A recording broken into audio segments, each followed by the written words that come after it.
On this episode of Driven Too Far, we're continuing our conversation with the Nebraska State Patrol on how carriers and law enforcement are working together to keep our roadways safe. Hello, I'm Andrew Winkler, and this is Driven Too Far, the truth about trucking, a podcast that helps over-the-road truck drivers balance career and family. Hey, we're continuing our conversation today with Lieutenant Mike Maytum of the Nebraska State Patrol. Welcome back, Mike. Thanks. It's a pleasure to be here. We appreciate you having on. This episode, I kind of wanted to take it down a path with talk about the relationship between carriers and law enforcement. I know there's a lot of things that the Nebraska State Patrol does to get involved with carriers and the trucking associations, the state associations and stuff. Could you speak just a little bit about some of the involvement you have? Wow, it's kind of a long list when I stop and think about it. We're really, really fortunate here in the Midwest, here in Nebraska, to have an attitude about safety and an attitude about safe driving that really has opened doors for us in terms of being able to have meaningful conversations and meaningful time together with carriers and with organizations that are, part of that whole picture. You mentioned carriers. We are so fortunate. We've got some fantastic carriers in this state, companies that are really out there trying to do the right thing every day. And we are able to foster that relationship with those carriers primarily through our relationship with Nebraska Trucking Association. Right. I have heard our president say many, many times that he believes we are a state that has found a way to really do this right. I'm on a first name basis with just about everybody that works down at that office. And it's not just because they're looking for, the way to, how many miles over can a driver go and not get caught? It's not, those aren't the conversations we have. It's questions about regulatory interpretation, law, those kinds of things that the folks at the association, they get asked by their constituents, and maybe they don't have enough professional knowledge about that particular thing to give a good answer. So my phone rings all the time with folks from the Trucking Association on the other end of the line that are looking to have a conversation. And so those conversations then develop into relationships where we spend time together and do cooperative events that put law enforcement, carriers, drivers, and other industry professionals all in the same space to sometimes it's just literally have a good time together. Sometimes it's to have a meaningful, hard discussion. Sometimes it's something like this, honestly, where we can just sit down and talk. We send probably 100+ times a year, we'll send an officer to a company that wants to get a specific message from us related to maybe it's driving in the winter, maybe it's load securement, maybe, it's just whatever hot topic you have as a carrier, we'll send a trooper out and we'll put them in your space, one-on-one with your drivers, with your company professionals, and be able to have that conversation and get some questions answered in a place where there's not really any kind of an adversarial nature. I mean, we're all in this together. And so it's those kinds of meetings. We participate heavily in the Nebraska Truck Driving Championship. In fact, we are so heavily involved that we co-locate our inspector championship with the driver championship, which I think is a great way for carriers and drivers to see what we do and, how we challenge our inspectors. And then it puts us in a place to see how really, really talented drivers are out there when it comes to navigating this crazy course that they come up with. Right. And we're out there timing and checking, measurements on things. And so that's a great event every year that we get to spend a couple of days together and just have fun. So that's the fun part of it. We get to see each other as people too. The uniforms, so to speak, kind of come off and stuff, and we just get to hang out and enjoy the profession. I love that they have the event together side by side like that every year here in Nebraska, because it's not only do we get to see what you do, like you said, you get to see the amazing talent of some of these drivers and how they handle that equipment. It's absolutely incredible. And then we get to celebrate together in the evenings. Yeah. You have a little, have a meal together. Yep. I think some of the best conversations that I have had within the industry have been had over meals. Absolutely. And you can sit in conferences, you can sit in meetings, you can sit on phone calls. When it comes right down to it, I think the term breaking bread together really matters. There's just something casual and open about just sitting around a table, enjoying food and drinks, and being able to just get to know each other as people. And that sometimes leads to that better understanding and opens those doors. So I know the driver side of the championships, they take the winners of each division and they go to nationals. Is there something similar for that for the officers? Actually, there is. It mirrors it very, very closely. So we set up problems, much like your drivers on the driver's course. We'll set up a course that they have to navigate around the cones and over this, that, and the other thing. This year we had to use bowling balls and bowling pins. If you're curious about that, check out the Trucking Association and you can see what they did there. But for our folks, we set up trucks and drivers, and we plant violations, both with the driver and on the vehicle. And our inspectors then try to find all of those violations and then earn a trip. If they score the best, they then earn a trip to nationals.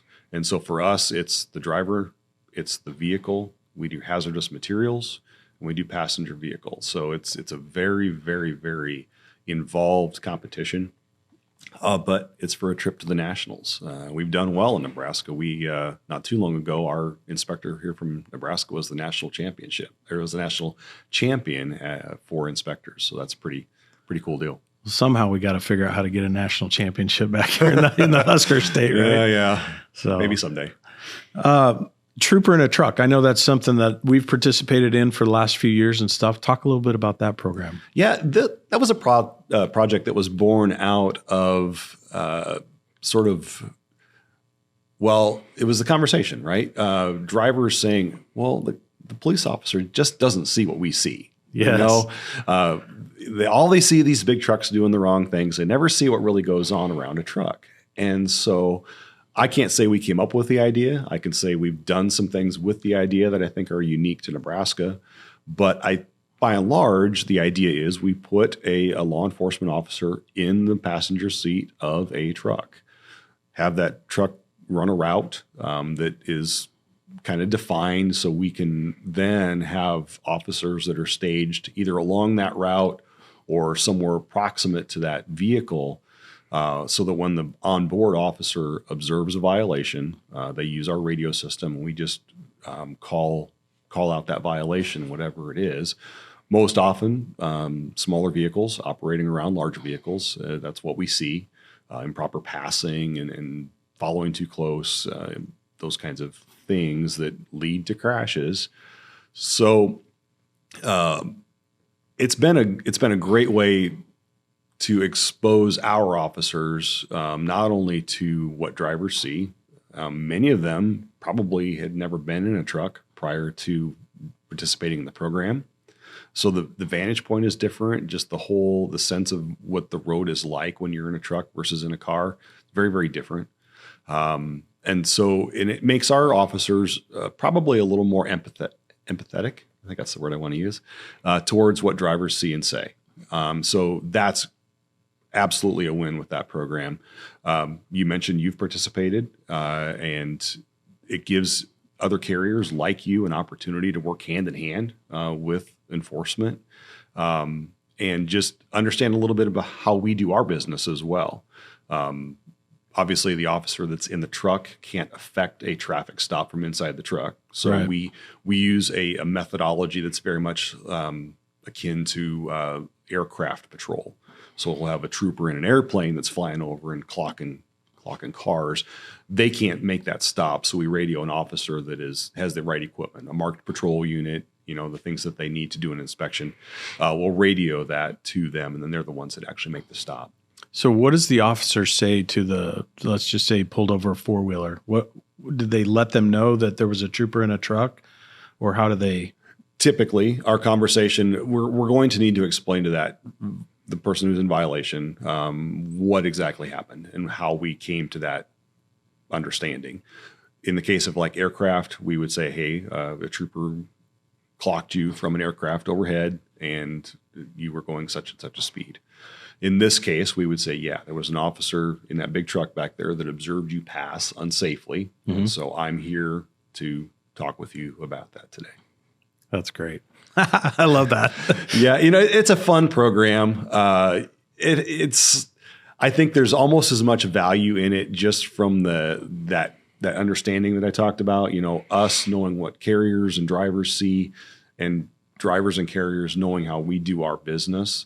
Again, I take a great amount of pride in being able to say that we don't keep secrets from the industry in our state. If you want to know how we do something, we'll show you how we do it. If you want to know how something operates, we'll show you how it operates. We bring carriers and drivers to our scale facilities regularly to show them what we do, how we do it. So there are no surprises, no questions. We do a similar project once a year where we bring in safety officials primarily from companies here in Nebraska to our facility in Lincoln, to the headquarters in Lincoln, and we give them sort of, I call it looking behind the curtain at Oz. Yeah. Viewpoint of how we do our business as law enforcement in commercial vehicle enforcement particularly. But we'll bring those folks in and we spend literally a day, 8 full hours of talking about everything we do, whether it's roadside enforcement, we demonstrate inspections, we bring our investigative team in. So if your company has gone through a compliance review or a safety audit, we sort of shine the light on that for a little bit. We take folks out to our scale facilities, let them see how everything operates, and just literally spend a full day immersing commercial carriers into our commercial vehicle enforcement world and letting them ask all the questions that they want to ask. There's really not much off limits. If you want to know how we do something, we'll tell you how we do it. Then that, I believe, springboards. It's just the starting point. What happens after that are, the phone calls, the questions, the company will call us and say, hey, I was at your Citizen Academy and you guys talked about this.